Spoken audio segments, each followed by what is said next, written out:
I'm just gonna say it. Guitars have too many strings.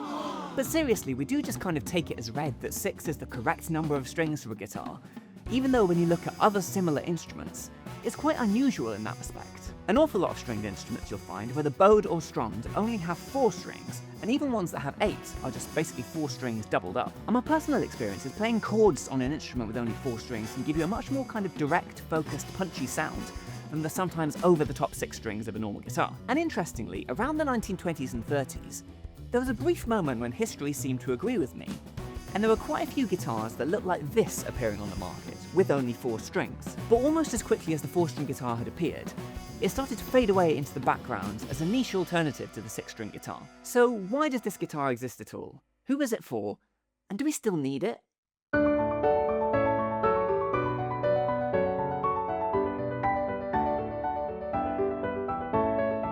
So when I say that the 4-string guitar started appearing on the market in the 20s, that is absolutely true. But a more complete picture is there were actually quite a few different variations on the guitar showing up around that point. For example, there's this instrument called an archtop guitar, which looks a bit like the love child of a guitar and a cello. And then there was the resonator guitar, which looked like the love child of a guitar, a hubcap, and a tin of biscuits. Don't ask how the biology of that works, you'll find out when you're older. But both of these guitars also appeared in 4-string variations. And then there were the really strange ones, prototypes of which only several dozen were ever made.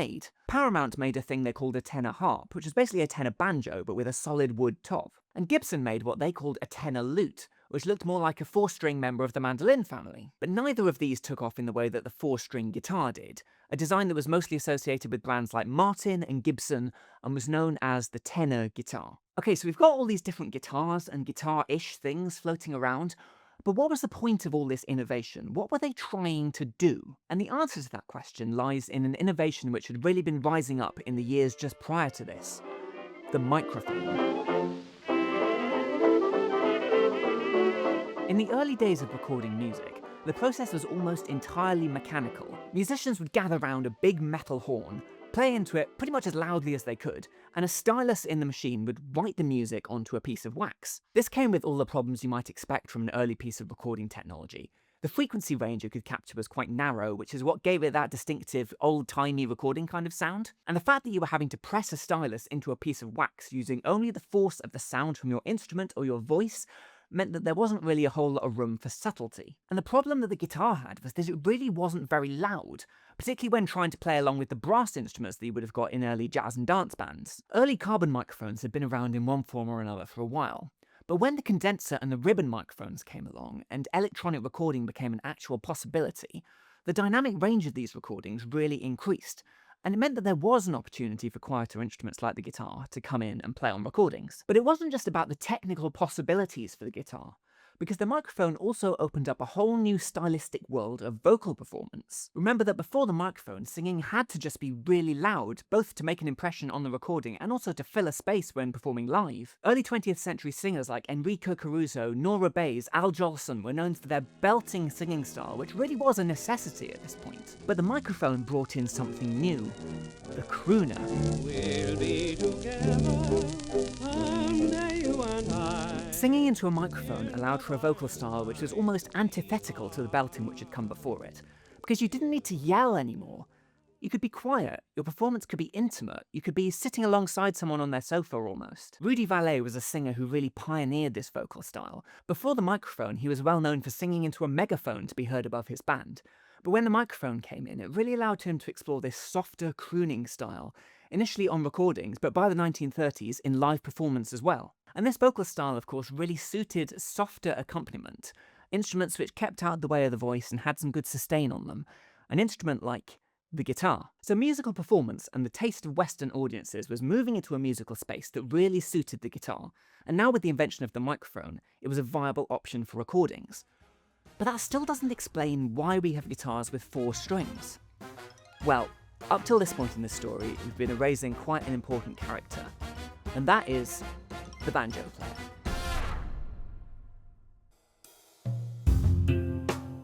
Back before any of the innovations we've talked about, the banjo was the absolute king of the rhythm section in Western jazz and dance bands. The way it's constructed with a drum skin on the front and a resonator on the back made it really loud and able to compete with the brass instruments in the rest of the band. And also crucially, it was loud enough for recording, loud enough to play into that big metal horn and to register the sound onto the wax. Which means that while the microphone was an absolute win for the majority of the music world, it brought a lot of problems for the banjo player. You see, if anything, it was a bit too loud and the attack was a bit too punchy for the microphones of the time. It didn't balance well with the rest of the band. And the wider frequency range of the microphone meant that a lot of the kind of rattling and the dirtier overtones, which we think of as part of the banjo's sound today, but weren't really captured on the early wax recordings, really became audible on microphone recordings and weren't especially well received. And even if you did like that dirty banjo sound, one place it really didn't work was as an accompaniment to the smooth, silky voice of the crooner. The sharp attack and the complete lack of sustain on the banjo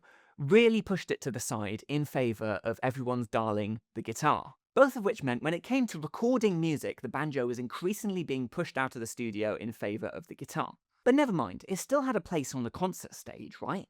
Because as we know, the guitar wasn't really loud enough to project in a live music environment. Well, it wasn't until the archtop and the resonator guitars came along. Both of these designs were created explicitly for the purpose of raising the volume and the cut-through of the guitar. The violin-inspired carved wooden top of the archtop guitar worked really well with steel strings and really allowed it to project much more than your standard flat-top guitar would. And the resonator guitar basically acts as a mechanical amplifier. It contains aluminium cones which amplify the sound and give it a sort of trademark metallic tone. And both of these guitars had the ability to compete with the banjo in a live music setting. All of which meant professional banjo players with years of experience and skill and muscle memory built up on their instrument were suddenly being required to double on the guitar by their band leaders. Now, any string players out there will know that while stringed instruments all look kind of the same to the untrained eye, that muscle memory is crucial. Banjos and guitars are tuned entirely differently. The chord shapes are completely different, meaning that a banjo player at the time wouldn't have been able to just pick up a guitar and play it with the same level of skill that they played their banjo.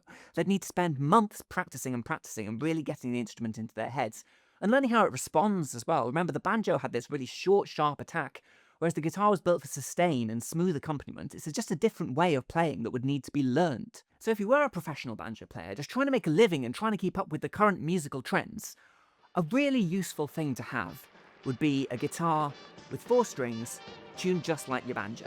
Enter the tenor guitar.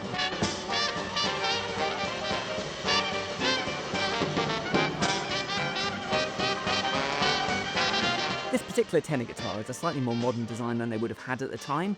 Typically they would have had a 3/4 size or full size guitar body with a tenor banjo neck on it, and it would be strung and tuned exactly the same as their banjo. And this was an invaluable shortcut which allowed banjo players to quickly move over to the guitar when they needed to, without having to spend that months relearning all their muscle memory in the left hand. Those weird prototype instruments we looked at earlier, the tenor harp and the tenor lute, they make a bit more sense now, right? They were early experiments into how to give banjo players that guitar sound without making them play a guitar. So it was this instrument that really sealed the fate of the banjo in mainstream music. And as the years went by and a younger generation of musicians started coming onto the scene, they hadn't been learning the banjo at all. They started on the guitar.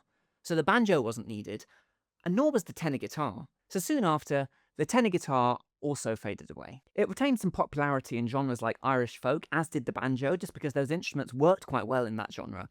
But in terms of mainstream, it was pretty much out of the picture. And from there was just one more step for the guitar to complete its journey from an instrument too quiet to be practical in most cases, to dominating centre stage in large venues. And that was, starting in the 30s and then very much in the 40s, the arrival of the electric guitar. Often these sorts of stories end up cycling you right back round to the beginning, and to an extent this one does, due to an instrument we haven't really talked about yet, the 6-string banjo. Now it's worth saying from the start that the 6-string banjo isn't a modern instrument. In fact, there's an example of it in one of the 20s catalogues I was looking at with the early prototypes of the tenor guitar. Famously, the American banjoist Johnny St. Cyr also created his own 6-string banjo by taking a guitar neck and sticking it on a banjo body. But nowadays, the 6-string banjo tends to have one primary purpose, and it's a mirror image of the purpose the tenor guitar had back in the 20s and 30s. It's when 6-string guitarists just want to pick up a banjo and have that banjo sound without relearning a whole new instrument. I found one article making a staunch defense of the 6-string banjo, which I'll link to below, but broadly speaking, it's slightly sneered at by proper banjo players these days. But good music is very rarely made from a mindset of purity.